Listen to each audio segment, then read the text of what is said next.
മലയാളികൾ ശക്തന്മാരാണ്, ബുദ്ധിമാന്മാരാണ്, ഭക്തന്മാരാണ്, വിശ്വാസികളാണ്, പ്രത്യേകിച്ച് ദൈവവിശ്വാസികൾ. ഒരു അപകടം വരുമ്പോഴാണ് നമ്മൾ ദൈവത്തെ ഏറ്റവും കൂടുതൽ വിളിക്കാറുള്ളത്. ഇങ്ങനെ വിശ്വാസമുള്ള മനസ്സുകളിലേക്ക് പലപ്പോഴും അന്ധവിശ്വാസവും കുടിയേറി പാർക്കാറുണ്ട്. ഈ വിശ്വാസവും അന്ധവിശ്വാസവും കൂട്ടിമുട്ടിയപ്പോൾ അവിടെ എന്ത് ജയിച്ചു എന്നുള്ളത് നിങ്ങൾ കാണുക, തീരുമാനിക്കുക. ഒഴിഞ്ഞു പോകാനാ പറഞ്ഞത്. ഒഴിഞ്ഞു പോയാ പറ്റൂ.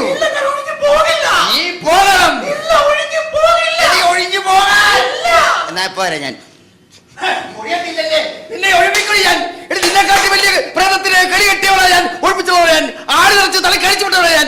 എനിക്ക് ഒഴിഞ്ഞു പോകാൻ പറ്റൂ. അതാണ് കിടുകിടാനന്ദമൂർത്തി. ശിഷ്യൻ തണുപ്പത്ത് കിടുകിടാനന്ദമൂർത്തിയും ശിഷ്യ മൂത്രി മൂർത്തി. എടാ നീ എവിടെ പോയി കിടക്കുമായിരുന്നു ഇത്ര നേരം? ഇവിടെ പൂ പറിക്കണം, ആൾക്കാരെ കയറ്റി വിടണം, സാധനങ്ങൾ മേടിക്കണം, കാശ് മേടിക്കണം. എടാ ഒരു ശിഷ്യനെ നീ ഇവിടെ എപ്പോഴും കാണണ്ടല്ലടാ. നീ എവിടെ പോയി കിടക്കുവാടാ? ഗുരുവേ, ഗുരുവിന് ഒരു ബോധമില്ലേ? ഗുരുവിനറിയാലേ പ്രേതങ്ങളും ഭൂതങ്ങളുമായിട്ടാണ് നമ്മുടെ സഹവാസം. അതുകൊണ്ട് ഞാൻ വരുന്ന വഴിക്ക് എന്റെ സേഫ്റ്റിക്ക് വേണ്ടി ഒരു അമ്പലത്തിൽ കയറി ഒരു പുഷ്പാഞ്ജലി അങ്ങ് കഴിച്ചു. കൊള്ളാം. അപ്പൊ നിന്റെ കാര്യങ്ങളൊക്കെ വളരെ ഭംഗിയായിട്ട് നടന്നു. നീ പുഷ്പാഞ്ജലി കഴിച്ചു. എടാ ഗുരുവോ എനിക്ക് വേണ്ടി നീ എന്താടാ കഴിച്ചത്? എന്റെ പൊന്നു ഗുരുവേ, ഗുരുവിന് വേണ്ടി ഞാൻ കഴിച്ചിട്ടുണ്ട്. എനിക്കറിയാം നീ കഴിക്കുമെന്നറിയാം. എന്താ നീ കഴിപ്പിച്ചത്? ആ രാഘവന്റെ കടയിൽ കയറി പുട്ടും ദോശയും കഴിച്ചു. 45 രൂപ പറഞ്ഞ കേട്ടോ. ഒഴിഞ്ഞു പോകാനാ പറഞ്ഞത്. ഞാനിപ്പോ വരാം, ഇപ്പൊ വരാം. അതേ നിന്റെ മുഖത്തിന് ഒരു പാട് കാണുന്നേ. അയ്യോ ഗുരുജി, പറയാൻ മറന്നുപോയി. ഞാൻ വരുന്ന വഴിക്ക് ഒരു പൂ മണത്തിന് നാട്ടുകാരെടുത്തിട്ട് തല്ലിയവാ. ദൈവമേ, ഒരു പൂ മണത്തിന് നാട്ടുകാരല്ലയോ? എന്ത് ക്രൂരമായ നാട്ടുകാരൻ! എന്റെ ശിക്ഷനെ തൊട്ട ഇവരെയൊക്കെ ഞാൻ ശമിക്കുകയാണ്. ഇവരെയൊക്കെ ഒരു മിനിറ്റ് നാട്ടുകാരെ, എന്റെ ശിക്ഷനെ കൊല്ലുക ഞാൻ. അവരെന്തിനു ശപിക്കുന്നത്? ശപിക്കണം. ഞാനൊരു പെണ്ണിന്റെ തലമുടി ഇരുന്ന പൂ മണത്തേനാണ് നാട്ടുകാരെടുത്തിട്ട് തല്ലിയത്. ദൈവമേ, നാട്ടുകാരെ ഞാൻ വെറുതെ പറഞ്ഞേ, ഒന്നും ചെയ്യരുത്. പോരാ. അതേ ഇടാ, എനിക്ക് പുറത്തോട്ടിറങ്ങാൻ ഭയങ്കര ഒരു പേടി പോലെ. ഭയങ്കര ആൾക്കൂട്ടം പുറത്ത്. അയ്യോ, പുറത്ത് ഭയങ്കര ചെറുപ്പക്കാരുടെ തിക്കും തിരക്കില്ലയോ? അല്ല, ഞാൻ ചെയ്ത വല്ല പൂജ വല്ല മുടങ്ങിയിട്ട് വല്ലൊരു വന്നാണോടാ? അയ്യോ, പറയാൻ മറന്നുപോയി. അതെ, എന്റെ കയ്യിൽ നിന്ന് പറ്റിയൊരു കുഞ്ഞ് കയ്യപത്രമാ. ഞാനുണ്ടല്ലോ പത്രത്തിലൊരു പരസ്യം കൊടുത്തു, പ്രേതബാധ ഒഴിപ്പിക്കുമെന്ന്. അത് ഞാൻ പറഞ്ഞിട്ടില്ല കൊടുത്തത്. അച്ചടിച്ച് വന്നപ്പോഴേ തെറ്റിപ്പോയി, പ്രേമബാധ ഒഴിപ്പിക്കുമെന്നായിരുന്നു. പിള്ളേരാണ് വന്നിരിക്കുന്നത്. അതിനാ വന്നിരിക്കുന്നത്. ഉള്ള കേരളത്തിലെ മുഴുവൻ കോളേജിലെ പിള്ളേരുണ്ടല്ലോ അവിടെ. നമുക്ക് ഒഴിപ്പിക്കാം. നിനക്കറിയാമല്ലോ എനിക്കൊരു നിലയും വിലയുള്ളതാണ്. പിന്നെ എനിക്കൊരു വലിയൊരു വെയിറ്റ് ഉള്ളവരാണ്. ഇവിടുത്തെ അറിയപ്പെടുന്ന ഒരു ഗുരുവാണ് ഞാൻ. ഗുരു അറിയാവോ? അറിയപ്പെടുന്ന ഗുരുവൊക്കെ ശരി തന്നെ. അങ്ങനെ കാണുന്ന തന്നെ ഇപ്പൊ നാട്ടുകാർക്ക് ഒരു ഗുരുവാണ്. ഇപ്പൊ വരാം. ശിഷ്യ മൂത്രി ശലമൂർത്തി, എടാ വായി നോക്കി നിൽക്കാതെ ആരെങ്കിലും ഉണ്ട് വിളിച്ചോണ്ട് വാടായിക്കോട്ട്. വിളിക്കാം. Next chess number 301 3011 മന്ത്രവാദപുരം. ഒഴിഞ്ഞു പോകാനാ പറഞ്ഞത്. താനോടെ പോവാ? അല്ല, ഒഴിഞ്ഞു പോകാൻ പറഞ്ഞു. അയ്യോ, തന്നോടല്ലേ പറഞ്ഞത്. ഇവിടെ വേറെ ഒഴിപ്പിച്ച് നടന്നോണ്ടിരിക്കും, ഒഴിപ്പിക്കൽ നടന്നോണ്ടിരിക്കുകയാണ് ഇവിടെ. അല്ല, വന്നതിന് ഉദ്ദേശം മനസ്സിലായില്ല. എന്താണ് കാര്യം? സ്വാമി അപകടാനന്ദമൂർത്തി. അപ്പൊ സ്വാമിയാണ് ആ സ്വാമി. ആ സ്വാമിയോ? അല്ല, സ്വാമിയാണ് ആ സ്വാമി എന്ന് പറയുന്നുണ്ടോ? സ്വാമി അല്ലേ ഈ സ്വാമി? അതെ, ആ സ്വാമിയാണ്. വന്നതിന് ഉദ്ദേശം മനസ്സിലായില്ല, പറയൂ. ഒന്നുമല്ല സ്വാമി, എന്റെ ഭാര്യനെ അങ്ങ് ഏറ്റെടുക്കണം. 25 വർഷമായിട്ട് ഞാൻ കൊണ്ടുനടക്കുന്ന എനിക്കറിയാം. നിന്റെ ഭാര്യ ഞാൻ ഏറ്റെടുത്തത്. അങ്ങനെയല്ല പറഞ്ഞത്. എന്റെ ഭാര്യ ഒരു കുഴിയിൽ വീണെന്ന് കരക്കി കയറ്റണമെന്ന് പറഞ്ഞത്. അതിനൊരു കാര്യം ചെയ്യും. JCBയോ അല്ലെങ്കിൽ പൊക്കി എടുത്ത് പൊക്കി അങ്ങോട്ട് മാറ്റി വെക്കും. ഇതൊന്നും അല്ല പ്രശ്നം. സുശീല 15 വർഷമായിട്ട് സിനിമയിലും സീരിയലിലൊക്കെ അഭിനയിച്ചോണ്ടിരിക്കുക. അപ്പൊ നടിയാണ് വിഷയം? നടിയല്ല വിഷയം. അവളിപ്പോ പുരാണ സീരിയലിലാണ് അഭിനയിച്ചോണ്ടിരുന്നത്. പക്ഷെ ഈ ഇടയായിട്ട് നമ്മുടെ ചാനലുകാർ മൊത്തം റിയാലിറ്റി ഷോയിലേക്ക് മാറി.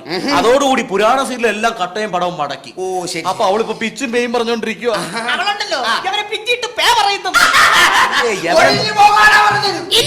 ഞാൻ ഒഴിഞ്ഞു പോയില്ല. ഞാനിപ്പോ അതല്ല സ്വാമി പ്രശ്നം. അവള് പുരാണ സീരിയലിലാണല്ലോ അഭിനയിച്ചോണ്ടിരുന്നത്.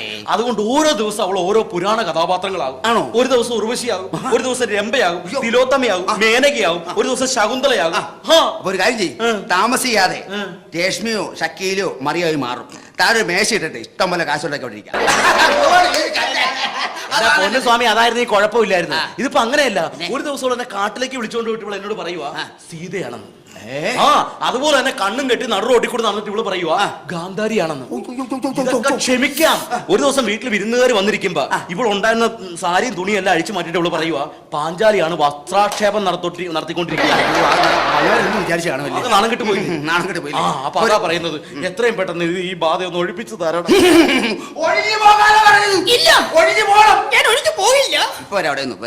അതെ എനിക്കിപ്പോ തോന്നുന്നത് എന്താന്ന് വെച്ചാല് ഈ കൂടിയിരിക്കുന്ന ബാധ ചെറിയ ബാധയല്ല ഇത് ചാനൽ ബാധിക്കുന്ന വലിയൊരു ഘടകണ്ഡാരം ബാധയാണ്. ഒഴിപ്പിക്കണം. പൂജാക്രിയകളോ വേണം. ശിഷ്യ ഞാൻ ഒരു കാര്യം പറയൂ. ഈ ബാധ കയറുന്നവരിൽ 100-ൽ ഒരാൾ മാത്രമല്ലേ രക്ഷപ്പെടുകയുള്ളൂ. അതേ ഉള്ളൂ. ചാനൽ ബാധ. ബാക്കിയുള്ളവരൊക്കെ തട്ടിപ്പോവും. പൂജാവിധികളെല്ലാം പറഞ്ഞു കൊടുക്കൂ. അതെ പൂജയൊക്കെ നടത്തും ആശാൻ. പക്ഷെ കാശ് സ്വപ്പം കൂടുതലാവും. കാശ് എത്ര കൂടിയാലും കുഴപ്പമില്ല. കടം പറയാൻ തയ്യാറാ. ശരി ശരി ശരി. അപ്പൊ പിന്നെ തുടങ്ങാതെ അപ്പനെ ബന്ധിപ്പൂ സ്വർഗരാജ വെള്ളപ്പം ലിസ്റ്റ് പറയാം. ഈ സാധനങ്ങൾ മൊത്തം വാങ്ങിക്കൊണ്ടുവരണം. അത്തിചെത്തി ചെറിക്ക ചെമ്പഴിക്ക ജാതിമതം ചൊറിയണം പിച്ചണം മാന്ത്രം അയമോദകം സാദാമോദകം ആവണക്കീവണക്ക് നാട്ടിൽ എല്ലാം ഉണ്ടാവും. അല്ലിപ്പൂ മല്ലിപ്പൂ മുല്ലപ്പൂ പിച്ചിപ്പൂ പച്ചപ്പൂ പാലപ്പൂ കൂടെ ഒരു ചെമ്പരത്തി. എന്തിനാണോ ചെമ്പരത്തിപ്പൂ? അതെ ഈ പൂജ കഴിയുമ്പോഴേ എനിക്ക് വെച്ചു നടക്കാൻ മല്ലിയില പുതിനയില കറിവേപ്പില തുളസിയില തുളസിയുടെ അയൽപക്കത്തെ സർവ്വ ഇലയും വേണ്ടി വരും. അയ്യോ ഈ ഇലയൊക്കെ എന്തിനാണ് പൂജക്കാണോ? ഈ പൂജ പച്ചക്കൃഷി കൃഷി ചെയ്യുന്നത് അതിന് വേണ്ടിട്ടാ പറഞ്ഞത്. തീർന്നില്ല. സിഗരറ്റ് ബീഡി 2 ബണ്ടൽ വീതം വേണ്ടി. അത് വേണം. ഇതൊക്കെ പൂജക്കാണോ? പൂജക്കല്ല പുകയ്ക്കാൻ. ആ പൂജയ്ക്ക് പുകയ്ക്കാൻ. ഞങ്ങൾക്ക് പുകയ്ക്കാൻ. പറഞ്ഞുതരാം. കറുത്ത കരിങ്കോഴിയുടെ തൊലി പൊളിച്ച് തോലിച്ച് മസാല പുരട്ടെ chicken chilli chicken kurma chicken സുർമ ചിക്കൻ 65 ചിക്കൻ ഒലത്തി chicken Guwahati chicken Gujarati chicken. ഇതെല്ലാം പൂജക്കാണോ? പൂജക്കാണോ ഇതൊക്കെ? ചിക്കനൊക്കെ തിന്നാനല്ലോ. അത് ശരി. ആരോഗ്യം വെച്ചിട്ട് വേണ്ട ഞങ്ങൾക്ക് 2 കൂടെ പൂജ തുടങ്ങാം. അതെ അതെ. തീർന്നില്ല. ഒരു ഗ്ലാസ് ചെറുതേ. ചെറുതേനാ പൂജക്കാ? ഇത് പൂജക്കല്ല. പിന്നെ ഈ മന്ത്രങ്ങളൊക്കെ ജപിച്ചിട്ട് ഞങ്ങൾക്ക് വാങ്ങുവാനാ.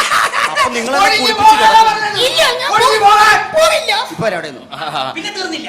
പിന്നെ ഉണ്ടല്ലോ അവസാനമായി 2 കസവിന്റെ കോടിമുണ്ട് വേണം. കസവിന്റെ കോടിമുണ്ട് അതും പൂജക്കാണ്? പൂജക്കാ. എടാ ഇത് ആശാന്റെ അളിയന്റെ കല്യാണത്തിന് ഞങ്ങൾ കൊടുത്തോണ്ട് പോവാനാ. അപ്പൊ നിങ്ങൾ എന്നെ കുളിപ്പിച്ച് കടത്തും? കുളിപ്പിക്കാനോ? എന്റെ പൊന്നു സ്വാമി ഇതൊന്നും വേണ്ട. വളരെ സിമ്പിൾ ആയിട്ട് വല്ല ചരടോ ഏലസോ എന്തെങ്കിലും ഉണ്ടെങ്കിൽ ജപിച്ച് ഞാൻ അവളുടെ കഴുത്തെ കെട്ടിക്കോളാം. ആയിക്കോട്ടെ. അങ്ങനെയാണെങ്കിൽ എന്റെ ഇപ്പൊ ഞങ്ങൾ മന്ത്രങ്ങൾ ചൊല്ലാൻ കാരണം തൊണ്ടയടപ്പായുണ്ട്. മന്ത്രമൊക്കെ ചൊല്ലി നിർത്തി. അത് ശരി. ഇപ്പൊ ഞങ്ങൾ CD-യിലാക്കിയിരിക്കുക. CD-യിൽ കാര്യങ്ങളൊക്കെ CD-യിലാണ്. ഓഹോ. എല്ലാ മന്ത്രങ്ങളും അതായത് റിയാലിറ്റി ഷോ വരുന്ന എല്ലാ ജഡ്ജിമാരില്ലേ ടെമ്പോ പോരാ, സാധനം പോരാ, സംഭവമില്ല, അതെവിടെ എന്താ കൂട്ടായത് നിനക്കൊന്നുമില്ലേ, ഉള്ളിലുണ്ടല്ലോ പുറത്തില്ലല്ലോ എന്നുള്ള മന്ത്രങ്ങൾ വെച്ചിരിക്കുകയാണ് CD-ക്കകത്ത്. അത് വിട്ടു തരാം. ഭാര്യ 100 വിട്ടോളൂ. 100 ഒഴിഞ്ഞു പോകാൻ. ഓക്കെ. അപ്പൊ ആ CD തന്നു കഴിഞ്ഞിട്ടുണ്ടെങ്കിൽ ഞാനത് അവളുടെ ഇട്ട് കേൾപ്പിച്ച് ഞാൻ അവളുടെ ബാധ എങ്ങനെയും ഒഴിപ്പിച്ചോളാം. ശിക്ഷ CD എടുത്തു കൊടുക്കൂ. ഒഴിഞ്ഞു പോകാനാ പറഞ്ഞത്. പോകാൻ. ഇല്ല ഞാൻ പോയില്ല. അപ്പൊ ഇതാണ് CD. ഇതാണ് CD. ഇത് ഇതിലുള്ള മന്ത്രങ്ങളെല്ലാം എഴുതിയിട്ടുണ്ട്. ആണല്ലേ? കേൾക്കാം. ഭാര്യ സുഖമായിട്ട് സ്വസ്ഥമായിട്ട് ജീവിക്കാം. ഓക്കെ. പിടിക്കൂ. സംഗതി പോരാ, സംഭവമില്ല, ടെമ്പോ ഇല്ല, ജീപ്പില്ല, കാറില്ല, ഓട്ടോറിക്ഷ ഇല്ല. മന്ത്രങ്ങളാണല്ലേ? അപ്പൊ വളരെ ഉപകാരം.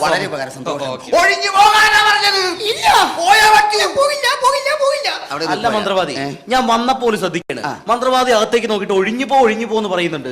ഇതുവരെ ബാധ ഒഴിഞ്ഞു പോയില്ലേ? 25 വർഷമായി. ഇത്ര നാളായിട്ട് ഒഴിഞ്ഞു പോയിട്ടില്ല. അത്രയ്ക്ക് ഭീകരയാണ് ഈ ബാധ. അത്രയ്ക്ക് ഭീകരമാണ് ഈ ബാധ. അതേത് ബാധ? എന്റെ ഭാര്യ അവള് വലിയ ഒഴിയാബാധയാണ്.